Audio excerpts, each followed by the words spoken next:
Wasser ist zwar ultimativ warm,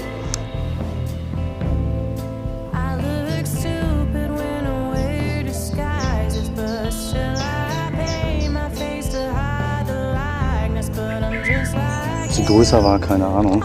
Ich springe jetzt